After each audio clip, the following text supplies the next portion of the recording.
mula sa 702 DZAS, Agapay ng Sambayanan. Narito na ang programang mag-uugnay sa iyo tungo sa wastong kamalayan sa batas. Praktikal na talakayan ng mga alituntunin at balitaktakang may kaugnayan sa mga patakaran ng bayan. Kinilala sa Golden Dove Awards bilang Best Documentary Program. Ito ang Tabas ng Batas.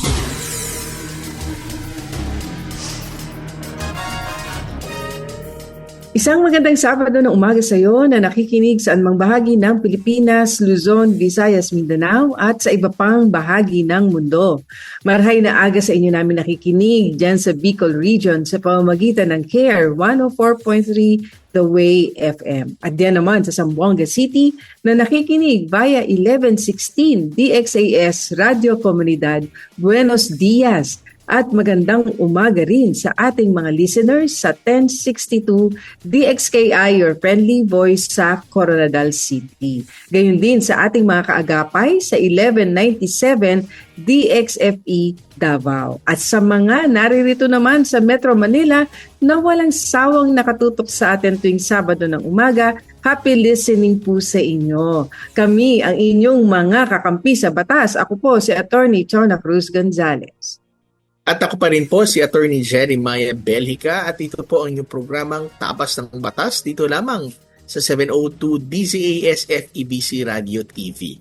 Miyembro po tayo ng kapisanan ng mga broadcaster ng Pilipinas at tayo ay napakikinggan at napapanood din po sa ating pong Facebook at YouTube channel ng 702 DZAS FEBC Radio TV. At sa channel 185 po sa Signal TV sa pakikipagtulungan naman po ng GCTV. At tayo ay sinasamahan din ng ating cute crew na sina Absidi Ferrer Tabua, Idel Ison, Phil Lagtapon, Lourdes Magtunaw, Shekinah Abalon, Shaira Gabornes, gayon din yung ating Prodtex na sina Benjo Morano, Reggie Villena, Nathaniel Peralta, Jonathan Reyes at RTV na sina Eileen Valdez, Wenmark Balatukan, Angelica Calayag, Bong Chica, Jabez Mancio at mga kasama natin sa Bukawi Transmitter Site. At sa punto naman po ito ay nais naman natin pasalamatan natin po mga kaagapay na patuloy po nating nakakapartner sa Ministeryo ng FEBC. Sa tulong po ng Panginoon at sa inyong pong suporta ay 77 years na po nating naibabahagi ang tama at mabuting balita ng ating Panginoong Hesukristo. Sa mga nais naman po maging kabahagi ng ating pong ministeryo ay maaari po kayong mag-message sa Facebook page ng 702 DZAS FEBC Radio TV or bisitahin nyo na rin po kami sa aming pong website na donatenow.febc.ph. Yan po yung one word, no? donatenow.febc.ph para sa iba pa pong mga detalye. Ngayon po ay bago magpatuloy kami ni Attorney Chona sa diskusyon na napaka ganda at laging napapanahon yung topic natin later, no? Of course. Pero pagkaing pangkaisipan po muna tayo.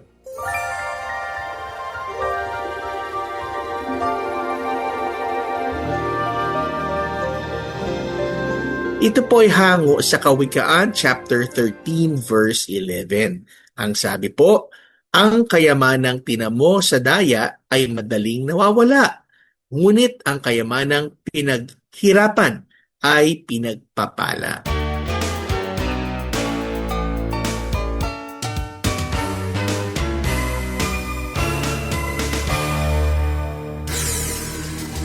Kayo po ay aming inaanyayahan na makibahagi sa ating diskusyon ngayong umaga. Kaya't kung meron po kayong mensahe sa amin o hindi po kaya meron kayong legal na katanungan, maaari niyong ipadala sa ating Facebook page, ang Tabas ng Batas, FEBC. At habang naroroon po kayo, please like and share. Tayo po ay magpo-pause for a break at sa ating pagbabalik ay tutungo na tayo sa ating malamang diskusyon ngayong umaga. Isa na namang napapanahong topic, in fact, celebration ng buwan ng Nobyembre. Kaya't huwag po kayong maglilipat ang istasyon. Kami po ay magbabalik agad sa ilang sandali lamang. Tabas ng Batas! Paksang legal na siniksik sa mga kaalamang praktikal sa isang makabuluhang talakayan sa Punto por Punto. Ibibigay linaw sa mga palapalagay, ugnay sa mga panukalang batas. Akala at panukala.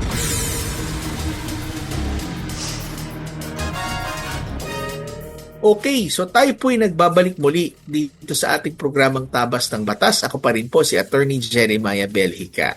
At ako naman po si Attorney Chona Cruz Gonzalez. At Attorney, ano ba ang ating napapanahon na topic na pag-uusapan dito sa ating programa? Well, Attorney, ngayong araw ay pag-uusapan natin ang patungkol sa Filipino values and culture, ang puso ng ating pagkatao bilang Pilipino. Wow. No? Kasi alam naman natin na sa ating saligang batas mismo ay pinoprotektahan at isinusulong in fact ng ating konstitusyon, ng ating mga batas, ang maayos at magandang asal, no? Yung iba sinasabi values daw ang pagpapahalaga. Pero yung ito yung mga asal, mga pag-uugali, mabuting pagkakagaling. O sa Tagalog, yung Filipino values. No, natin mga Pilipino ay pinahahalagahan, 'di ba? Kaya yan ang pag-uusapan natin at dahil ngayong Nobyembre pala, no? Ito, marami sa atin hindi nakakaalam, no? Pinagdiriwang po natin ang Filipino Values Month. Naku, napakahalaga nito, no? At ito ay sa bisa po ng Proclamation number 479, Series of 1994. Matagal na pala to, Attorney, no? Na ito po ay isinulong ni Pangulong Fidel Ramos bilang pagkapatuloy ng kanyang nasimulan na moral recovery program ng pamahalaan. Napakahalaga nito, Attorney, kasi bagamat sabihin natin umuunlad ang mga bansa, pero wag mawala yung pagpatibay ng karakter at wag mawala yung values na tinatawag na that makes us distinct, nakakaiba bilang mga Pilipino. Layunin po ng ating pag-uusap ngayon, nagisingin, palakasin ang ating mga ugaling tunay na makadiyos, makabayan, makatao, at makakalikasan. Attorney, umpisahan muna natin dito, no? Ano nga ba itong values na to, no? Ano ba itong Filipino values na tinatawag natin na dapat natin pahalagan, i-promote, at dapat na isabuhay? Well, pag sinabi kasing values, minsan isip natin conduct o ugali. Pero sa totoo, pag sinabi mong value, di ba pag sinabi mo na ano ba ang value ng isang bagay? Ibig sabihin magkakano siya? Ano ba yung kahalagahan niya? No? Tama. Kaya nga pag sinabi ano ba yung values mo, ano ba yung mga pinagpapahalagahan mo sa buhay mo? Mga pinagpapahalagahan mo ba, for example, ang integrity, honesty? So yun ang mga values mo. Mahalaga sa iyo yun, di ba? Ang mabuting pangalan, ang kasipagan at pagkakaisa. So these are values, no? So ang values na ating pinapahalagahan, ang gabay actually ng ating kilos at desisyon. So the things that you actually value, 'di ba?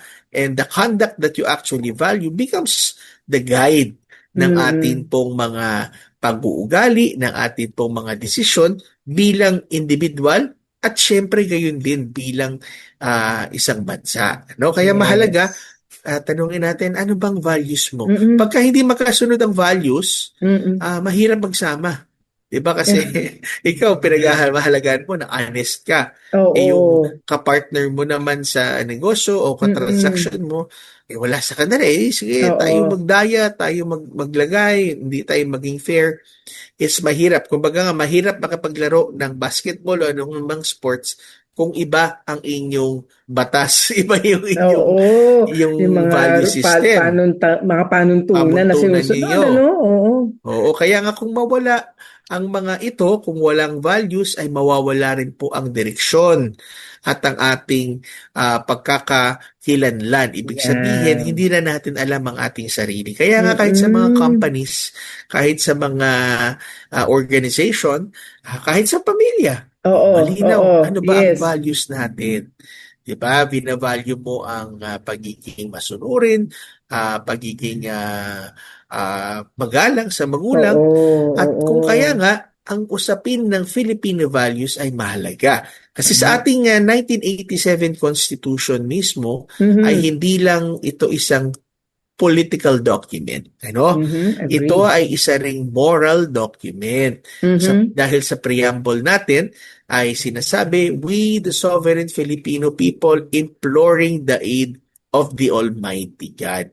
Ibig sabihin kami na mga sambayanang Pilipino ay isinasangguni namin sa makapangyarihang Diyos ang aming mga adhikain. Ibig sabihin, we adhere not only to a moral standard, but actually to a godly standard. So, Tama. pinapakita nito na ang ating pambansang pagkatao actually ay nakaugat sa maayos na moralidad, sa maayos na pamantayan, na merong pag-uugat sa pananampalataya natin. Ayun. Kasama riyan, attorney, is yung tinatawag natin mga mabubuting mga kinaugalian at kultura. Kaya nga, kapag may pumapasok, for example, na mga kultura at katuruan at mga values na hindi naman, teka nga muna, hindi naman ganyan ang values at ugali ng Pilipino. Mga Pilipino, yes. O, diba sa ibang bansa, pag ikaw ay 18 na, talagang pipilitin ka nilang umalis na. Dito sa atin, minsan ang iniisip is, mabuting at nagkakatulungan sila ng kanilang mga magulang. At habang siya ay wala pang kasama, inaagapayan nila ang isa't isa. So, these are values that the Constitution protects dahil ito din ay may kinalaman sa pagkakakilanlan o ang identity natin bilang mga Pilipino. Pero, mahalaga dito, malaman natin, attorney, ano ba ang mga sinasabi ng konstitusyon na patungkol sa pagtatanggol, di ba? At yung promotion ng Filipino values. Oo. Masabi ko lang, attorney, no, na nabanggit mo kasi yung ating pagiging closely knitted na mga pamilya, no? Na talagang sama-sama, maski nga may pamilya na, magkakasama pa rin, hindi ba? Extended family, ano? At the same time, yung ating pagrespeto, paggalang, pagpapahalaga sa mga nakatatanda. Attorney, sa ibang bansa, hindi ba? Ang kanilang mga nakatatanda, dahil hindi na rin nila maalagaan, nasa mga nursing homes, hindi ba? Tayo, inaalagaan natin kasama natin sa pamilya. Parang hindi mo maisip na ilagak sila sa isang institusyon na yun na lang mag-aalaga sa kanila. Parang hindi ganun yung ating kinalakihan bilang mga mamamayan sa bansang ito. Hindi makapilipino yung ganun. Ano? But nevertheless, of course, mayroong mga sitwasyon na kinakailangan talaga. No? But I'm just saying, ganun yung pagpapahalaga natin sa bawat miyembro ng pamilya. Kaya nga po, ang Article 2, Section 12, meron sinasabi na ganito sa Constitution, the state recognizes the sanctity of family life. Ayan. So, kinikilala natin talaga na sagrado yung ating buhay pamilya and shall protect and strengthen the family as a basic autonomous social institution. So ibig sabihin ay hindi lamang po itinatampo kung hindi talagang kinikilala ang family-centered values natin. Paggalang natin sa buhay, sa pasimula pa lamang nito, upon conception, ay meron na pong buhay at pinahalaga natin yan at ang dignidad ng bawat mamamayan. Ang Article 15, napakahalaga po kasi ito lamang ang saligang batas na meron pong partikular na provision at mga isinasaad patungkol sa pamilya. Attorney, ito yung isang bagay na pagmamalaki natin. Kasi nga sa mga konstitusyon sa ibang bansa, ewan ko lang kung meron silang ganito. Pero tayo, sinasabi natin sa saligang batas na the family is the foundation of the nation. Ayan, kaagad yung pagkilala natin sa kahalagahan. Bakit mahalaga? Kasi po ang pamilya, ang pinaka-pundasyon ng anumang bansa. Dito sa nagsisimula, hindi ba? Doon sa pamilya at syempre pasimula yung kasal. Sa pagitan ng lalaki at babae, magsasama, bubuo ng pamilya. Diyan nagsisimula ang ating bansa. Kaya kung matatag po ang pamilya, matatag din yung ating bansa. Kaya po naririyan din ang pamilya bilang unang paaralan. Ang mga magulang nga, ang mga unang tagapagturo. Ang mga magulang po ang umuhubog ng karakter, ng pagbibigay ng values nga doon sa mga anak, kung ano po ang nakita ng mga bata sa atin kung paano po natin i-conduct ang ating mga sarili sa loob at labas ng tahanan. Nakikita po nila yan, paano tayo magsalita, paano tayo mamuhay, ay nakikita po nila yan. So, naririyan din po ang pasimula na mamulat ang ating mga anak sa pananampalataya na meron tayo, no? Kaya kinakailangan po ay talagang i-dedicate natin yung ating mga anak at turuan natin sila ng mga katuruan at panuntunan ng banal na kasulatan para po mapaayos ang kanilang mga buhay. At of course, kalakip doon yung pag-ibig sa kapwa, pagtulong sa kapwa, hindi ba? Kaya yan yung Article 15. And Article 14 naman, Section 3, Paragraph 2, all educational institutions shall inculcate patriotism, nationalism, foster love of humanity. Dito natin nakikita na ang obligasyon ng mga paaralan ay magturo at talagang itanim pagmamahal sa bayan sa ating mga kabataan at mahalaga rin ang moral formation. Alam mo, ito nakakatawa, no? Kasi doon sa ibang bansa katulad ng Japan, hindi ba ang tinuturo nila doon sa primary years ng bata ay character building? Hindi daw muna yung mga assignments, hindi ba yung mga subjects, na of course, importante yung reading, writing, arithmetic, no? 3 hours. But napakahalaga lalo bigyan ng ating tuon at pansin yung kanilang karakter. Dapat Filipino values muna tinuturo doon sa formative years ng mga kabataan. So that is something to look at and to be considered. Article 2, Section 13, eto ulit. The state recognizes the vital role of the youth in nation building. So may pagpapahalaga sa ating mga kabataan sa paghubog, sa pagpapatatag ng ating bansa sa pangkalahatan. Kaya dapat lang na ating i-promote, ating pampaigtingin yung kanilang physical, moral, spiritual, nakakalimutan po natin, intellectual and social well-being. Kailangan holistic ang approach, hindi lamang po yung magagaling intellectually. Paigtingin natin, tama po yung kakayahan ng ating mga kabataang magbasa at makaunawa ng kanilang binabasa. Kasi nga, di ba, yun ang isang problema natin ngayon, 24.8 million daw ay, ang tawag doon, functional illiterates. Kaya kailangan talaga turuan natin pagbasa. Pero we suggest po ni Attorney Jeremiah na sa pagtuturo niyo po sa inyong mga anak ng pagbasa, ay tingnan niyo po ang banal na kasulatan. Yes. Ayan ang kanilang babasahin at matuto nila silang maunawaan ang panuntunan ng Panginoon. So, wag natin kakalimutan ang moral and spiritual aspect. At ito po malinaw sa mga nabanggitan nating mga probisyon ng ating konstitusyon, yung pambansang polisiya at yung spiritual and moral formation ng ating mga kabataan. Ngayon, Attorney, dito, very interesting itong susunod mong i-discuss. Ano ba ang mga traditional Filipino values na kailangan natin muling bigyan ng pansin at buhayin nating muli, palakasin pa ito sa ating mga pamilya? Oo, kaya kailangan natin malaman kasi mamaya pinag-uusapan natin values pero iba-iba pala ang akala natin values.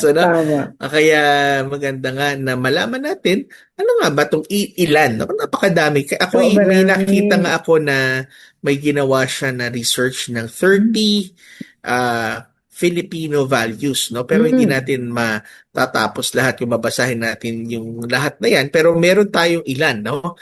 Ang unang-una na traditional Filipino values na ating pinagkakaingatan at nais maipasa sa ating mga susunod na henerasyon is yung paggalang sa magulang at sa mga nakatatanda. Yeah. Number 1 na dyan, yung paggamit ng po at opo.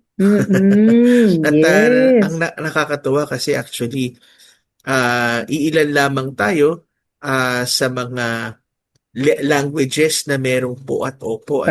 Even sa ibang mga dialekto sa Pilipinas, walang mga po, walang opo. Pero kapag ikaw ay standard Filipino language ang ginagamit mo, ay talagang pagbata, talagang matuto ka magpo. Sabi ko nga, nabanggit ko nga sa iyo, Attorney, na kahit mga bata ngayon ang gagaling mag-English dahil sa YouTube na napapanood nila.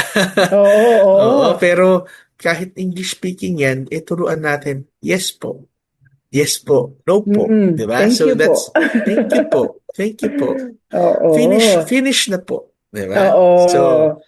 So, Oo. okay. So, yan ang una, no? Ang paggalang sa magulang at sa nakatatanda, no? Mhm. Respect to the elderlies.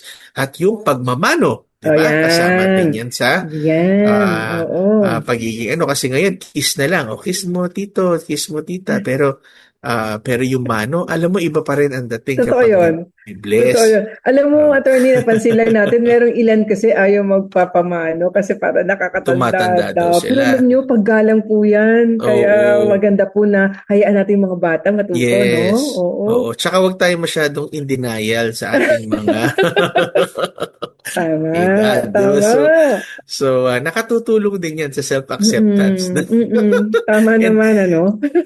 isa pang Mm-mm. kaugalian na napakaganda, traditional Filipino value is the bayanihan. No? Ito yung Yan. pagtutulungan sa panahon ng pangangailangan. Alam Mhm. natin, bayanihan, Mhm. ginagamit yan doon sa picture nung nagsabay-sabay kayong nagbubuhat ng isang bahay na inililipat, bahay kubo na inililipat. Yes. Yun Yes. ang, yun ang original na binabalikat ng mga kapitbahay mo. Yung bahay Mm-mm. mo, napalipat, di ba kadalasan nga sa atin, lilipat siya, buti nga, ang ingay-ingay niyan, ang gulo-gulo niyan. Pero hindi, no? I am my brother's Oo. keeper, parang gano'n, no? So, Yes. Yes. binibitbit nila yung mga bahay ng buong bayan at parang iniintrega sa susunod na bayan. O sa inyo na itong aming mga kasamahan, ano? Tulong-tulong Oo. kami kasi bayanihan. No, meron tayong pagtutulungan sa panahon Yes. ng pangangailangan. Yan. Kita Okay. pa rin natin yan. Itong mga Yes. nakaraan, ano? Ng mga Oo. kalamidad. Oo. And ito hindi lang Filipino values, pero ito ay Mm-mm. Christian at biblical, no? Yes. And Yes. ito pa, yung traditional values ng Filipino values ng hiya at delikadesa. No, Mm. ito yung meron Mm. kang moral conscience at sensitivity sa kapwa. Yan. Ikaw ay marunong Oo. mahiya. Kaya pala kapag Oo. nag-aaway-away, minsan may salitang walang hiya. Ibig sabihin nun, hindi naman yung hindi ka masyado marunong mahiya, pero ibig sabihin, wala kang ah, s- parang self-awareness, 'di Oo. ba? At konsiderasyon sa iba. Konsiderasyon sa Oo. iba, yo. Oo. So, pero yung hiya at delikadesa ay napakaano rin yan. It's a badge of honor pag sinasabi meron kang delikadesa. Pangalawa, Mm-mm. apat is yung pakikisama at kaya naman yung tinatawag na pakikipagkapwa. Pakikipagkapwa Mm-mm. tao, no? Yan. Sa salitang Pilipino ay lahat natin makukuha yan. Pero sa ibang salita, sa English, wala tayong masyado. Ano bang Oo nga. pakikipagkapwa tao, di ba? Oo nga. Harmonious relationship and respect. Di ba? Parang mas maganda pa rin pakinggan, pakikipagkapwa Oo. tao. Oo. No, Tama. parang, I feel you, bro. Oo. Nararamdaman kita at kadamay mo ako, di ba? Yes. Kung anong hirap mo, sakit ng kalingkingan, sakit ng katawan. No? Ito pa, ang isa pa ay yung Mm. tinatawag na utang na loob. Di ba? Ayan. So, ibig Mm. sabihin, ikaw ay marunong kumilala sa mga kabutihan at pagtulong na ginawa ng iba. Bagamat hindi Ayan. naman sila nanghihingi ng kapalit, pero Mm-mm. sila ay tinatanaw mo ang kanilang kabutihan at Yes. nire-recognize mo. No? Wala kang feeling of entitlement. Tama. Diba? At Tama. ang pang-anim, ang isa pa, yung tinatawag na pagmamahal sa pamilya. Diba? Mm. Yung pagiging family-centric at Yan. Importante kasama yan. dyan yung pagiging matapat, loyalty, Mhm. care, and collective responsibility. Hindi yung Yes. pagmatanda na ang magulang natin, Mm. pinababayaran na rin natin kasi Mm-mm-mm. may sarili na akong buhay. No? Hindi pala yun kaayon sa kultura ng mga Mm-mm. Pilipino. No? Mm-mm. At ang isa pa na Ito napakahalaga, mahalaga. Yes. yan, ang pananampalataya at pananalig sa Diyos. Ito yung tinatawag nilang makadiyos, no? Mm. Na ang ayon sa kultura at sa traditional values of the Filipino people, Filipinos are people of faith. They are faith They use faith as a center to the Filipino life and their decision making, no? May pananalig at pagiging makadiyos. Hindi pala to isang religion lang, no? Pero ito Yes. ay isang parang ito na kasama na yun sa Mm-mm. ating culture, diba? Kaya nga pag sinasabi lang, hindi, separation of church and state, hindi pwede ang pagiging makadiyos. Ay hindi lang naman yan sa in matters of religion, but even in culture and traditional Filipino Yes. values. Pero attorney, Yes. Oo. nabanggit mo na kanina yung mga constitution, no? Pero meron bang mga batas na Oo. nagpoprotekta sa ating Filipino values? Ay, marami na tayong maisasite patungkol yan. At in fact, ibinalik nga ang GMRC law, hindi ba? Yan ang Values Education Act, RA 11476. Ito, dapat daw po isama ito sa values education ito sa kinder to grade 12 curriculum. Ito ay nitong 2020 na isa batas at minamandato talaga na grade 1 to 12 kailangan merong pagtuturo ng character development, ethical values, holistic well-being of students. At ito, syempre, ang DepEd, ang primary agency na responsable sa kanyang implementation. At talagang alam po ninyo, ito ang dapat na pagtuunan ng pansin, lalo na sa primary years ng ating mga anak. Kaya yan ay isang bagay na dapat na hingin natin sa DepEd na gawin nila dahil nasa batas na po yan. Gayun din, of course, nabanggit natin kanina yung Proclamation number 479 na nadedeklara sa Nobyembre as Filipino Values Month. At ito ay pagsusulong ng moral recovery. Ang ganda lang nun, sana patuloy pang paigtingin yun, moral recovery program.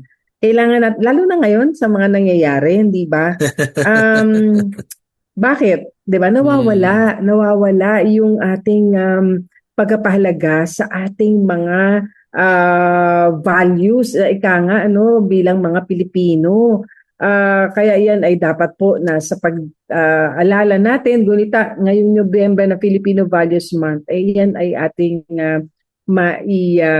impart sa ating mga kabataan lalo na. So pagpapalakas muli ng ating makadiyos, makatao, makabayan at makakalikasang pagpapahalaga.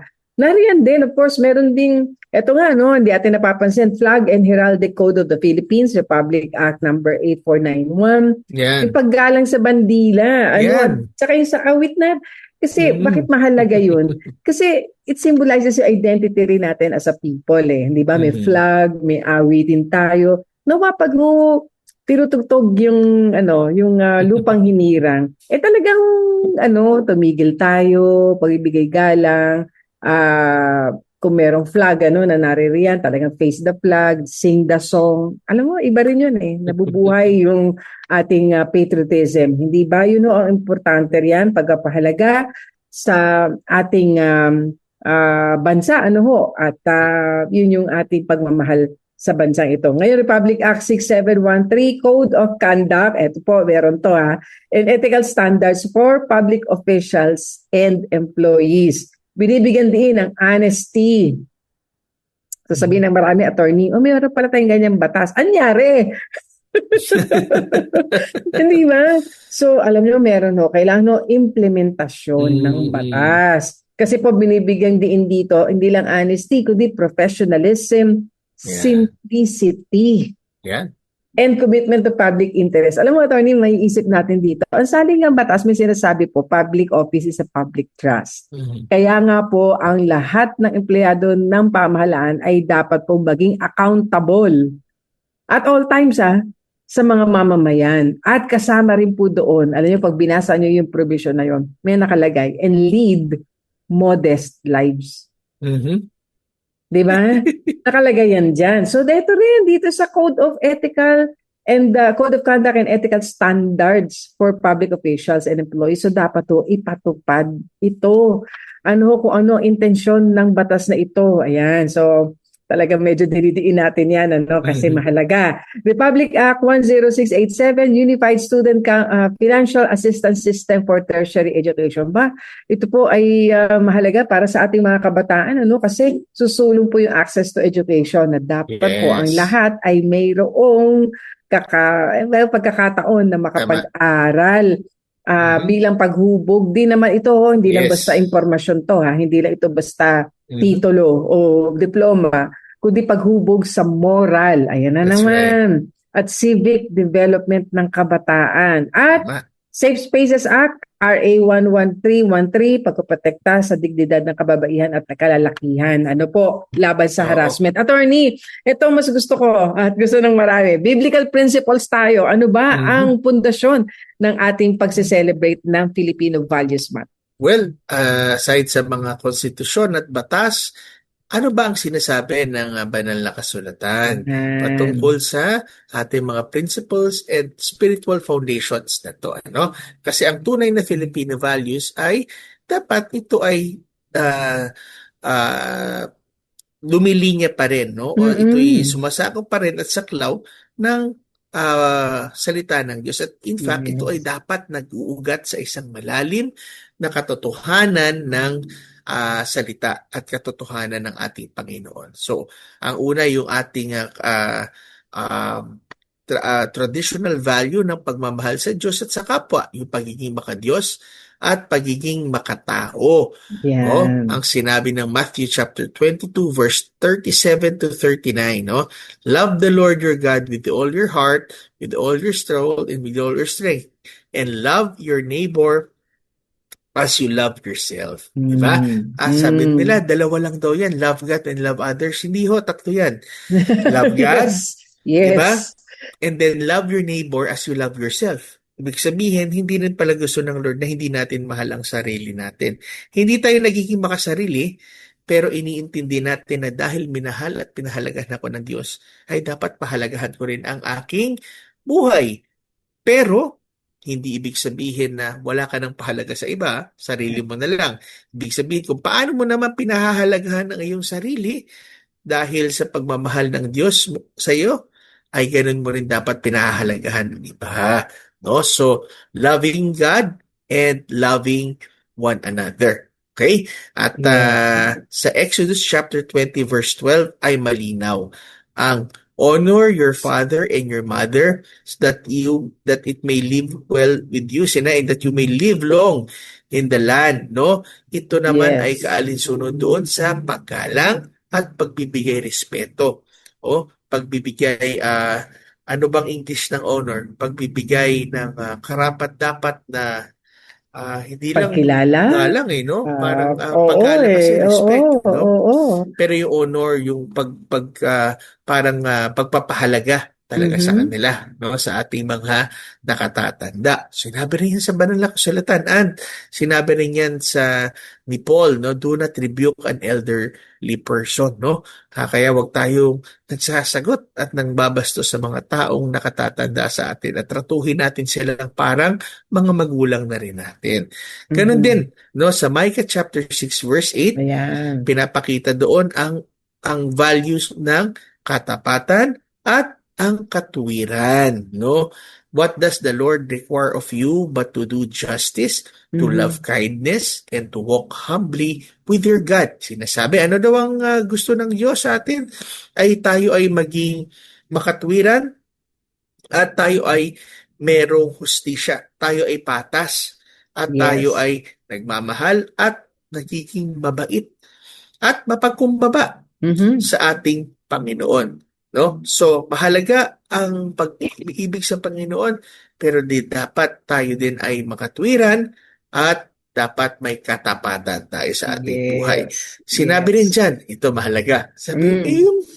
yung bayanihan pa sa Ayan. Bible, yung pagtutulungan, ay nandyan ho yan sa Galatians chapter 6 verse 2. Saktong-sakto doon sa picture ng bayanihan na nagbubuhat ng ubo. Oo. Carry each other's Yes. burden. And in this way, you will fulfill the law of Christ. No? Kaya minsan, kanya-kanya, buntot mo, hatak mo, hila Oo. mo. Sabi ng Lord, hindi. carry each other's burden. So at finally, ang Psalms chapter 82 verse 3 ay nagpapakita ang katarungan at paggalang sa buhay. No, paggalang, pagpapahalaga sa buhay at katarungan. Sinabi, defend the weak and the fatherless. Uphold the cause of the poor and the oppressed. No, Psalms 82 Yes. verse 3. Ibig sabihin, pinagtatanggol mo ang mahina at hindi pinagsasamantalahan ang mga ulila at ang mga mahihirap ay hindi pinagsasamantalahan bagkus sila ay ating tinutulungan. Okay? Kaya Yes. nga, attorney, Ito na, ang Filipino values ay hindi lang po tradisyon, ho. Ito ay pamana ng ating, sabi, pamana ng ating lahi. Hindi lang po yun. Pananampalataya at kultura. Pinoproteksyonan po ito ng ating saligang batas at mga umiiral pang mga batas na nabanggit natin. Ngunit hindi na lamang po yun. Mas mahalaga yung nabanggit po ni Attorney Jeremiah na mga panuntunan ng banal na kasulatan kung saan ay tungkulin po nating ipamuhay sa araw-araw.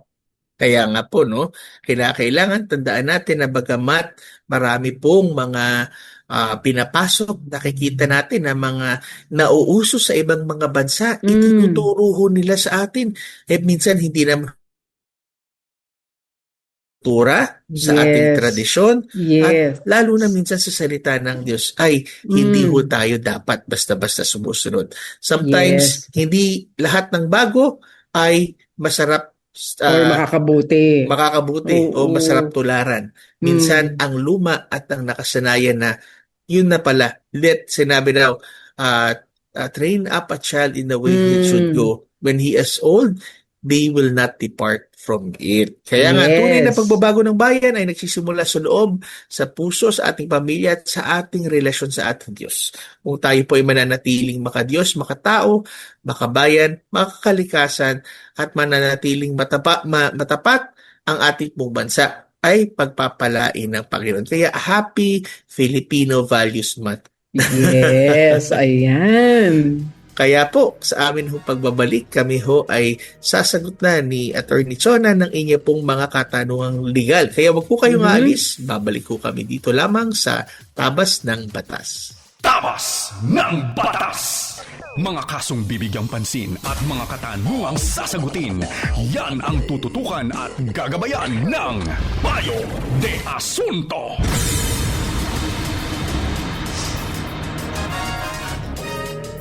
Okay, so tayo po'y nagbabalik muli sa ating programang Tabas ng Batas. Ako pa rin po si Attorney Jeremiah Belhica. At ako pa rin po si Atty. Chona Cruz Gonzalez at pakinggan natin ang unang katanungan mula sa ating listener. Good morning po. Nitong isang buwan, kinausap ako ng tita ko at ibinigay niya sa akin ng 60,000 pesos. Ang sabi niya kasi hindi na raw niya ito gagamitin dahil bukas magugunaw na ang mundo. Hindi po nagunaw ang mundo at isang linggong nakalipas, pilit niyang kinukuha sa akin ng pera. Ang kaso po, naibigay ko na itong pambayad sa tuition ko. Ipapakulong raw niya po ako dahil hindi ko binibigay yung pera niya. May legal clause po ba ito? May laban po ba ako? Wala pong kasulatan at di ko rin kasi alam na sa araw na yun ay bibigyan niya ako ng pera. Ayan, attorney, this is an interesting question. Kasi yung pagbibigay ng pera, ng tiyahin dito sa nagbigay sa atin ng katanungan ay walang nakasaad na kondisyon, walang kasulatan. So, ibinigay sa kanya itong pera na 60,000 pesos dahil sa pag-iisip nitong tiyahin, wala na siyang gamit doon. Kasi nga, magugunaw na ang mundo eh. So, ibinigay lang niya. Pero dahil hindi naman nga nangyari ang pagkagunaw ng mundo, ngayon ay nais niyang maibalik sa kanya yung 60,000 pesos pero nagamit na kasi nitong pinagbigyan at naibayad na niya sa kanyang tuition fee. So, attorney, itong gantong sitwasyon, di ba, the novel, ay magandang pag-usapan dahil may mga legal implications ito. Oo. Tama. Kaya ano yan, no? Una, kailangan alamin natin anong uri ba yung kasunduan nyo na ito. Ito ba isang utang? Isa bang ano ba yung ibinibigay niya sa iyo kasi wala naman kayong napagkasunduan, 'di ba, ng iyong pong magulang, ng iyong pong Tiyahin. tiyahin, ano? Mm-mm. Kaya kung ito ay hindi nakasulat sa anumang formal document, ang sinabi ng batas, dapat pag more than 5,000 pesos, ito ay dapat nakasulat. Kung Mm-mm. hindi po ito nakasulat, hindi po ito in writing, ay lumalabas po, ito po ay hindi po formal na dinonate. In fact, dapat tinanggap mo rin in writing. So kung Mm-mm. wala yan, walang formal donation talaga na nangyayari.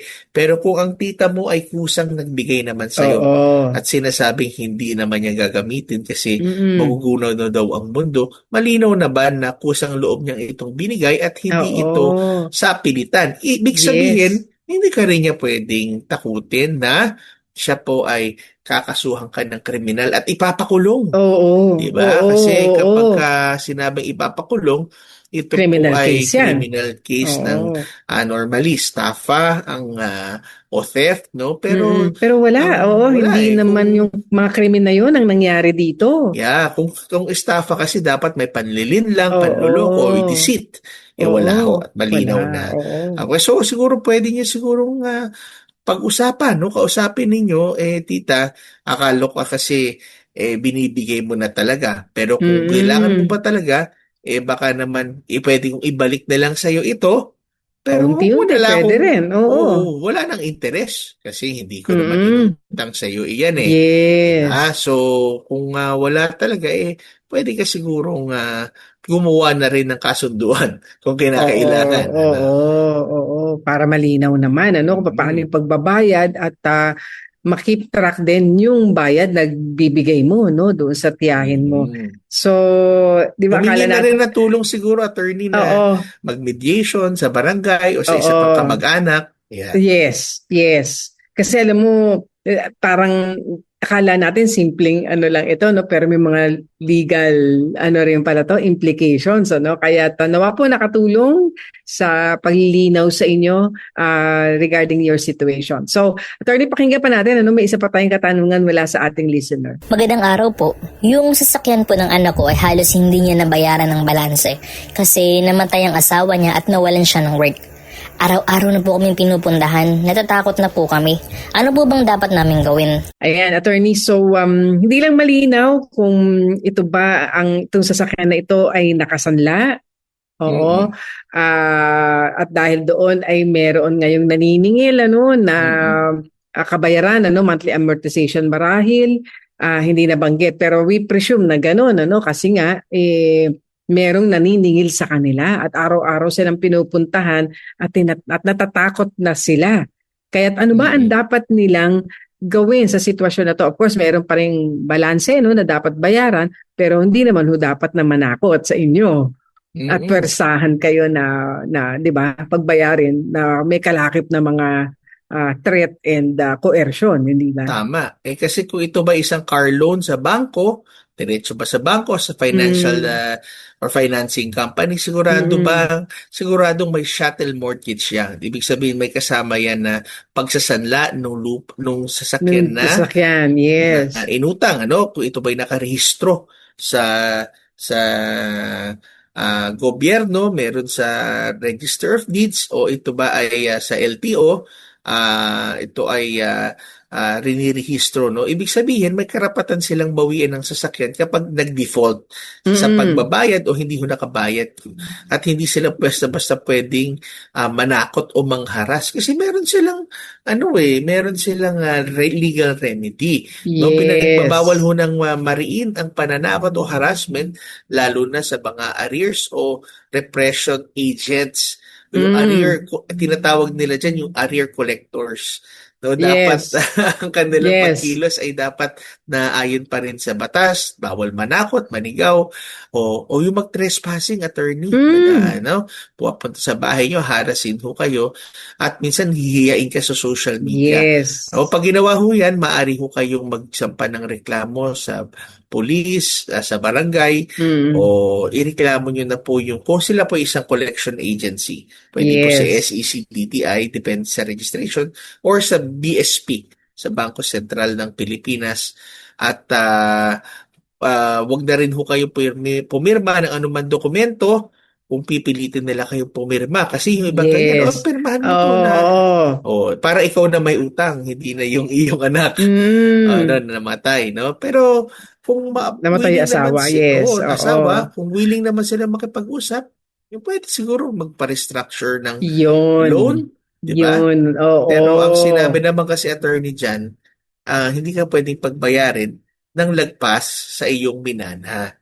Kung wala ka namang minana dun sa taong may utang, wala ka ring wala ka ring obligasyon na magbayad Mm-mm. ng utang niya. Kaya kailangan pa rin i-maintain yung communication kasi nga kung magpapa-restructure ng loan para mahulugan kasi kung ano ba yung kaya maiiba na nga lamang yung terms pero maganda in Mm. writing pa rin po yun. Attorney, Yes. gusto ko lang pala sabihin na kapag patuloy yung harassment, i-record lang nila Ayan, yung yan, importante harassment na yan. ginagawa para magamit na Yes. ebidensya kung sakaling i-report ang harassment.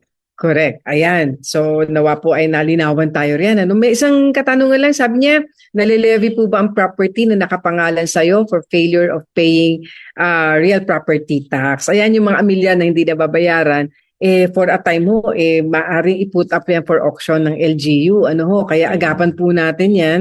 At doon sa pag-auction, attorney, karaniwan, na ibebenta yung property at makukuha doon yung dapat na binayaran para sa amilyar ng LGU at pero dito ang tanong niya nalilevy ba ang property kung hindi siya makapagbayad ng amilyar?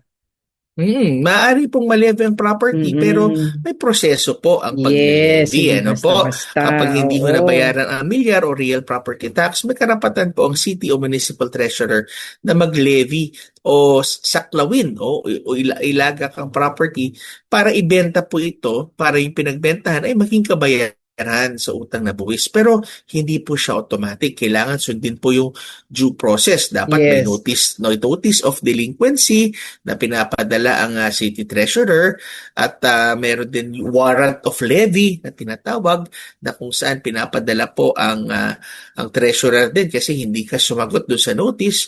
At kapag katapos po niyan, ina-attach na po nila at i-annotate po ang notice posting at tsaka ipina-public auction. No? Pero pwede pa rin ho ninyo itong ma-redeem. Ibig sabihin, pwede ninyo po itong Mabawi. mabawi. Oo, No? oo. Bayaran Kung lang. maaga po kayo at hindi ho ninyo ito pinabayaan, ay kapag bago pa lamang po, no, sila po ay maaari po kayong lumapit para hindi po, ibig sabihin, after ho ng inyong public auction, ay may redemption period. No? Kahit within 1 year's time na tubusin ang property 1 year mula sa petsa ng ito po'y in-auction sa pagpamamagitan ng pagbayad ng buwis at ng interest. Yes, yan na lang po ang ating oras sa ating Payo de Asunto segment at sa mga hindi po nakapakinig ng kasagutan sa ating mga tanong na binigyang daan ngayon, pwede niyong balikan sa ating Facebook page sa 702 DZAS-FEBC Radio o sa Tabas ng Batas FEBC. At kung hindi po namin nasagot ang inyo pong mga katanungang ibinigay na sa amin, ay maaari po ninyo itong abangan sa mga susunod na Sabado. Sa mga may legal concern, mag-message po kayo sa aming Facebook page at susubukan po namin ni Attorney Chon ang sagutin ang inyo pong mga katanungan. Ngayon naman po ay dadako na po tayo sa atin pong prayer time.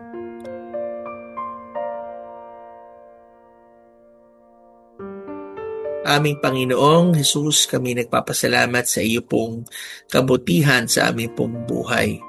Nagpapasalamat kami, Panginoon, na ikaw ang siyang namatay at nabuhay na muli.